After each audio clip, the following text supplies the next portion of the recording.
시청자 여러분 안녕하십니까? 뉴스 온 시작합니다.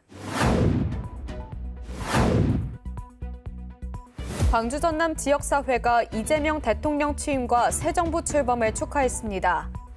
대구광역시는 2025년 대구광역시 교육발전특구 추진협의회를 개최했습니다. 평창군에서 가산 이호석 선생의 제83주기 추모식이 열렸습니다. 보령시에서 민화와 함께 에너지 그린전이 개최됐습니다. 경상북도는 경북형 클라우드 데이터 센터의 본격적인 서비스를 시작했습니다. 대선 승리를 견인한 광주 전남 지역사회도 일제히 이재명 대통령 취임과 새 정부 출범을 축하했습니다. 광주 전남의 압도적인 지지로 이 대통령이 당선된 가운데 지역 발전 공약이 국정과제에 어느 정도 반영될지에 관심이 쏠리고 있습니다. 이재명 대통령은 취임사에서 민생 회복과 경제 살리기부터 시작하겠다며 비상경제대응 TF를 바로 가동하겠다고 밝혔습니다. 불황과 일전을 치른다는 각오로 비상경제대응 TF를 곧바로 지금 즉시 가동하겠습니다. 국가 재정을 마중물로 삼아 경제 선순환을 되살리겠습니다. 압도적인 투표율로 이 대통령의 당선을 견인한 광주 전남 지역사회는 새 정부의 경제정책이 침체된 지역 경기에 새로운 활력을 불어넣을 것으로 기대하고 있습니다. 광주 전남 경제단체는 입장문을 내고 지역 발전 공약을 차질 없이 이행해 수도권과 지방이 함께 성장하는 진정한 균형 발전 시대가 열리기를 희망한다고 밝혔습니다. 광주시와 전남도도 TF를 꾸리고 이 대통령이 후보 시절 약속한 지역 발전 공약을 국정과제에 포함시키는 데 온 힘을 쏟기로 했습니다. 여러 공약 가운데 광주는 미래차 인공지능 AI가, 전남은 에너지고속도로, 철강, 화학산업 성장이 국정과제에 반영될 가능성이 큰 것으로 보입니다. 광주와 전남의 오랜 수건 사업인 광주 민간군공항 이전도 정부가 해법을 찾을 수 있을지 관심을 모으고 있습니다. KBC 박승현입니다. 수도권 소식입니다. 동대문구가 주민 안전과 지역 경제 회복을 위해 2025년 제1회 추경 예산안 725억 원을 편성했습니다. 이번 예산안은 동대문구 의회 본회의에서 최종 확정될 예정입니다. 구는 2025년도 제1회 추가경정 예산안으로 총 725억 원을 편성해 구의회에 제출했습니다. 일반회계 617억 원, 특별회계 108억 원 규모로 안전과 지역경제 활성화 등 주요 현안 사업에 집중 투입됩니다. 화재 피해를 입은 동대문 환경자원센터 복구와 도로 하수시설 정비 등 안전 분야에 94억 원 이상이 편성됐고 로컬 상권 지원과 소상공인 피해 회복을 위한 예산도 포함됐습니다. 이문이동 청사 신축과 50플러스 센터 신설, 장수 축하물품 지원 등 복지와 지역 인프라 강화에도 예산이 배정됐습니다. 이번 예산안은 다음 달 20일 동대문구 의회 본회의에서 최종 확정될 예정입니다. 이필영 동대문구청장이 장애인 통행 불편 체험을 진행했습니다. 체험은 새날 장애인 자립생활센터 주변 무장의 길 조성을 목적으로 마련됐습니다. 지난 23일 이필영 구청장은 장안평역 2번 출구에서 새날 동대문 장애인 자립생활센터까지 약 400m를 휠체어로 이동하며 단절된 보도와 파손된 블록, 상가 차량 진입로 등 장애물이 많은 현실을 확인했습니다. 현재 관내 등록 장애인은 15,000여 명에 달하는 가운데 이번 점검은 센터 주변 보행로를 무장의 길로 조성하기 위한 사전 조사로 장애인들의 이동권 보장을 위한 개선책 마련이 목적입니다. 구는 이 장애인의 안전한 이동을 위해서 실효성 있는 대안을 마련하겠다고 밝혔습니다. 장안동에 위치한 새날 동대문 장애인 자립생활센터는 월 1,000여 명이 이용하며 이 중 60% 이상이 휠체어 등 보장구를 사용하고 있습니다. 마포구에서 관내 어르신들을 모시고 행복하세요 콘서트가 개최됐습니다. 이번 콘서트는 마포구와 마포복지재단이 공동 주최 주관했습니다. 이번 행사는 관내 어르신 1,000여 명이 참석한 가운데 일부 사전 행사와 2부 본행사로 나뉘어 성대하게 진행됐습니다. 작년에 효 콘서트를 왔었어요. 근데 너무나 재밌고 정말 힐링이 되는 콘서트라서 올해는 제가 아주 그냥 포스터 붙이자마자 달려왔어요.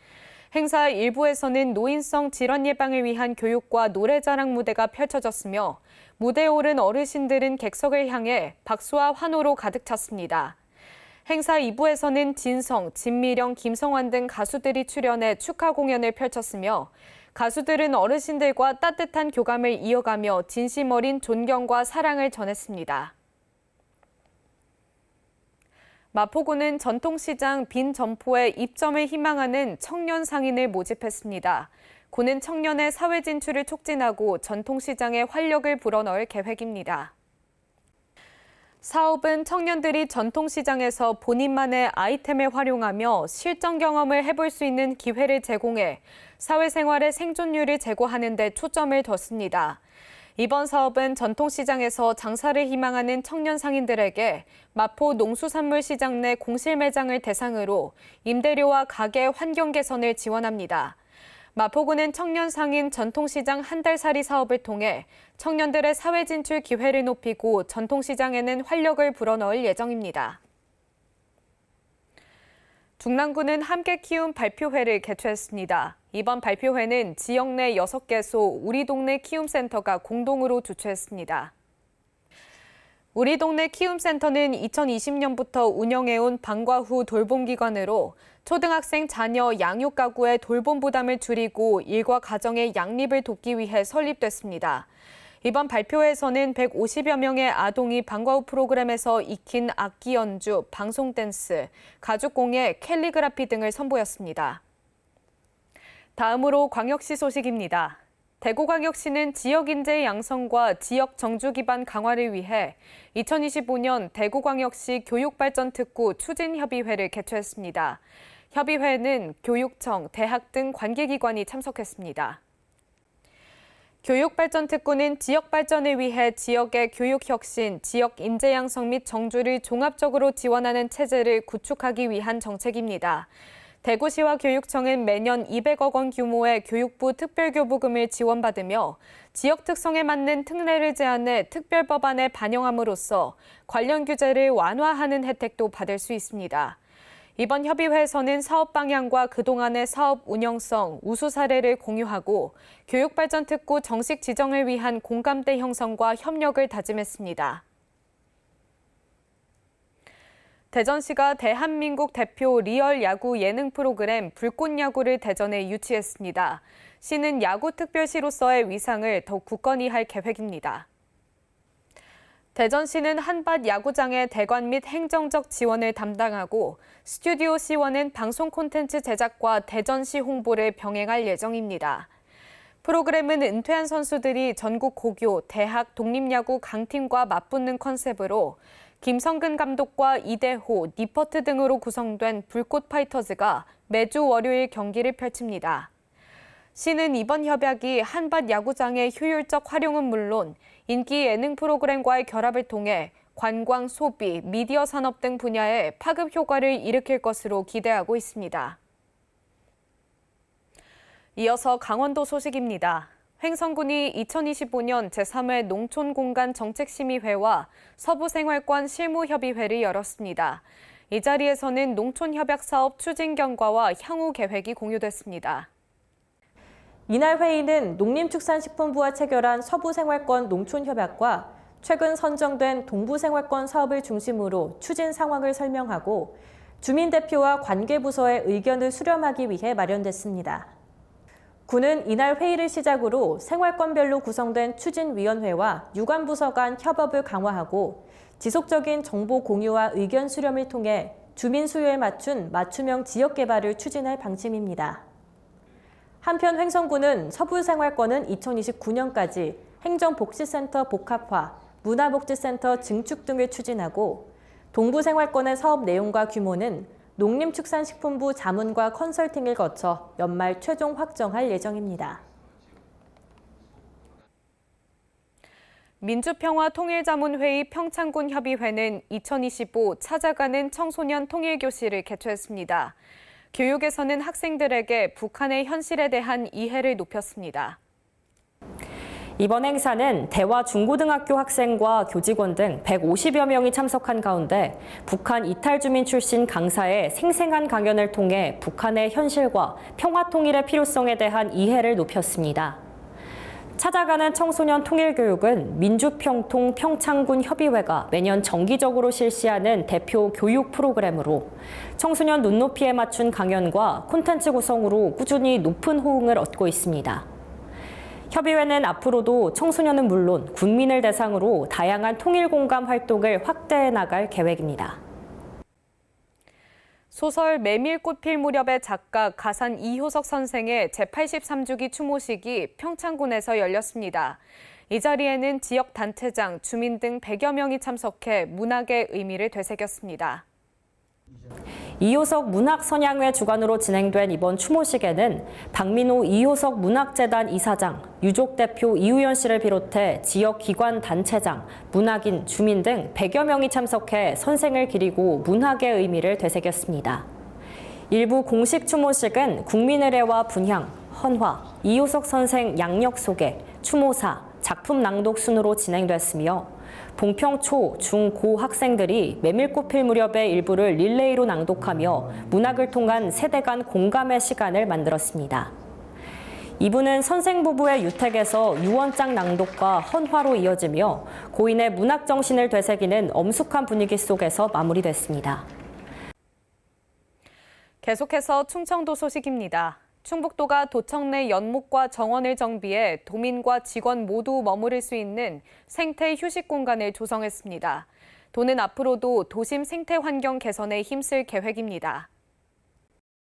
이번 정비는 신축 도의회 개원으로 보행량 증가에 대응하고 안전하고 쾌적한 보행 환경을 제공하기 위해 추진했습니다. 특히 대성로 방향 담장을 철거해 외부와 연결하고 열린 공간으로 전환했습니다. 연못은 기존의 바닥을 준설하고 유지 보수가 용이하도록 개선했습니다. 수초를 심고 철갑상어, 비단잉어 등 수생 생태를 조성해 생명력을 더했습니다. 도는 앞으로 녹색 쉼터 조성을 늘려 공공청사 개방성과 도심 생태 환경 개선에 모범 사례를 만들어갈 계획입니다. 충청북도가 지역 거점 정보보호 클러스터 구축 사업 공모에서 충청권 컨소시엄으로 최종 선정됐습니다. 사업은 충북과학기술혁신원과 함께 진행했습니다. 이번 사업은 정보보호 인프라와 인력의 지역 불균형을 해소하고 지역 산업의 디지털 전환과 보안 역량 강화를 위해 정보보호 클러스터의 지방 확산을 목표로 추진됩니다. 클러스터 구축 사업을 통해 BT와 IT 융합 산업 생태계를 조성할 계획입니다. 클러스터 내 테스트베드는 오창 과학산업단지에 조성할 예정이며 향후 현장 중심의 사이버 보안 실증 공간으로 활용될 계획입니다. 충청북도가 풍수해를 대비해 2025년 재난 대응 안전 한국 훈련을 실시했습니다. 이번 훈련에서는 주택 침수가 발생한 가상 상황을 설정했습니다. 재난대응 안전한국훈련은 매년 실시하는 국가 차원의 재난대응 종합훈련으로 재난 발생 시 대응 역량 강화를 목표로 하고 있습니다. 이번 훈련은 증평군 보강천 초중리 일대 하천 범람으로 인해 주택 침수가 발생한 가상의 상황을 설정했습니다. 유관기관, 민간단체와 인력 장비 등을 투입해 재난 상황에 대응하는 토론 훈련과 현장 훈련을 동시에 진행하는 통합 연계 훈련을 실시했습니다. 이외에도 여름철 침수 피해 대비를 위해 재난관리자원을 실제 가동 지원하고 지역 주민에게 역할을 부여해 실질적인 주민 차별을 강화했습니다. 보령시는 민화 작품전을 개최하고 있습니다. 민화는 민초들이 어려운 현실을 극복하며 행복을 추구하는 통로로 애용돼 현대까지 그 흐름이 이어지고 있습니다.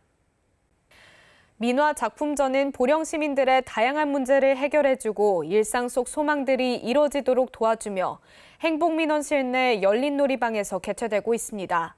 한국민화협회 충남지부 보령지회가 주관하는 이번 전시는 보령시의 탄소중립 선도도시 선정을 축하하기 위해 기획됐습니다. 김동일 보령시장은 이번 작품전이 시민들에게 탄소 중립의 중요성을 효과적으로 전달하며 에너지 그린에 대한 인식을 제고하는 계기가 되길 바란다고 말했습니다. 보령시가 보령군 대천시 통합 30주년을 맞아 지역 우수 농수특산물을 소비자들에게 집중 홍보하기 위해 나섰습니다. 시는 입점 제품에 대해 15% 할인 혜택을 제공합니다. 보령시는 이번 온라인 쇼핑몰 할인 혜택 제공을 통해 추가 판로를 확보하고 지역 생산자들의 소득 증대를 도모할 계획입니다.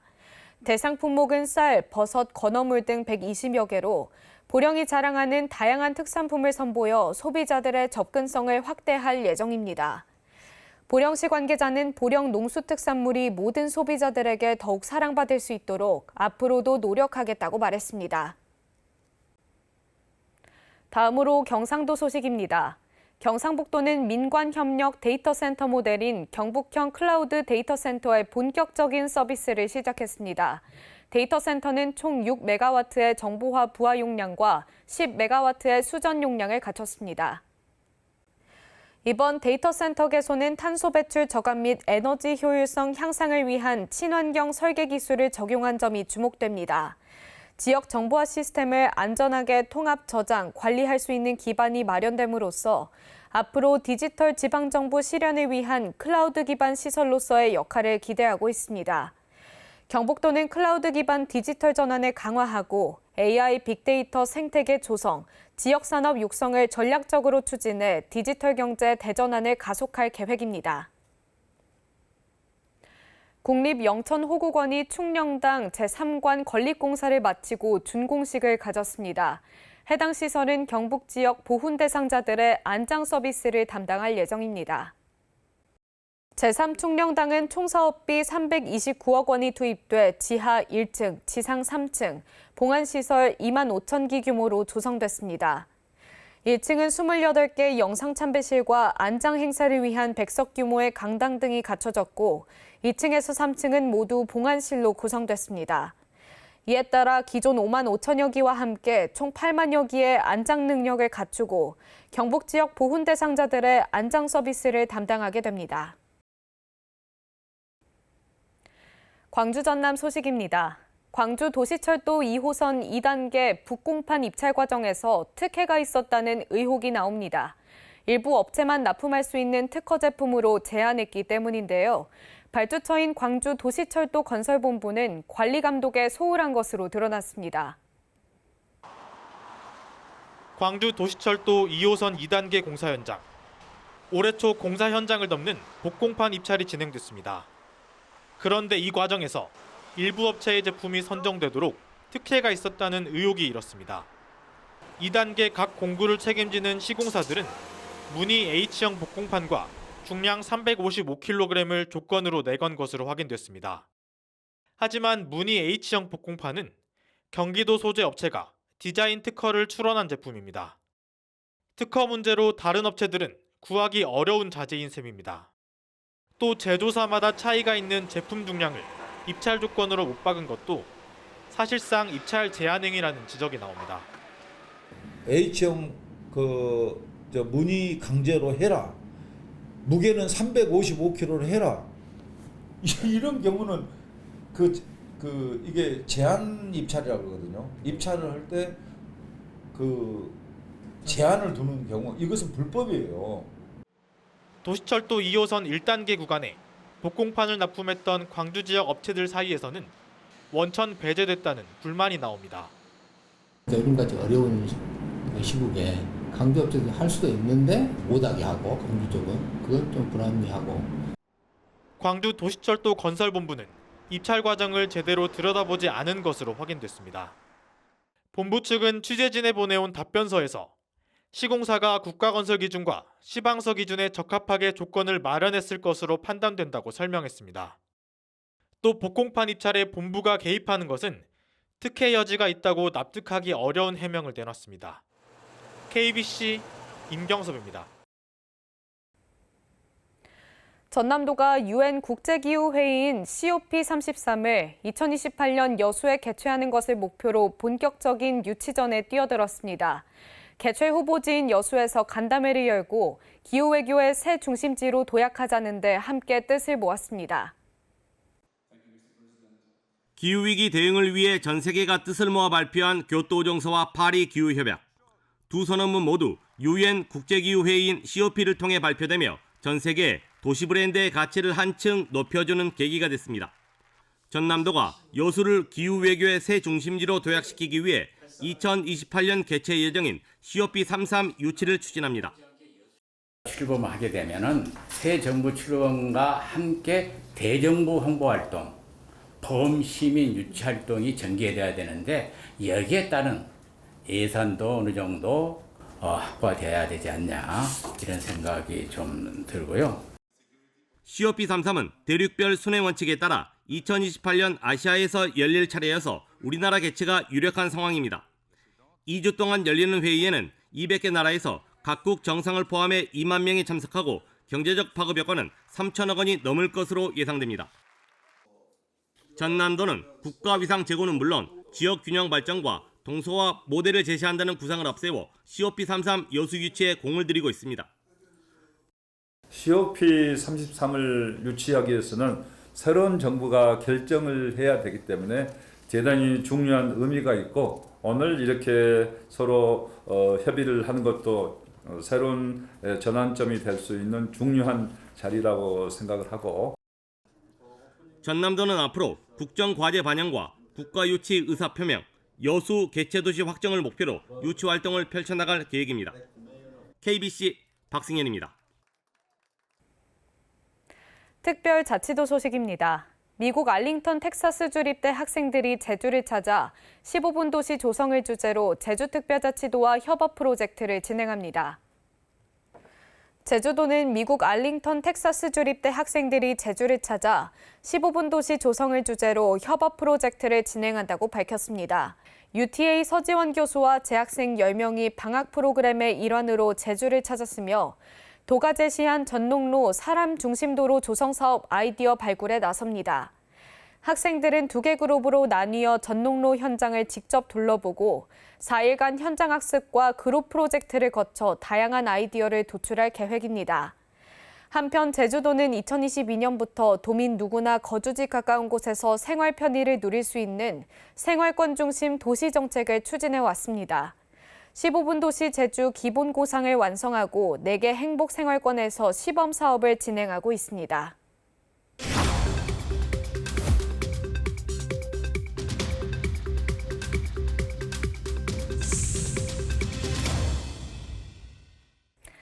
한 주간의 행사 소식을 전해드리는 클릭 행사 톡톡 시간입니다. 강정마을 생태축제가 제주 서귀포시에서 열립니다.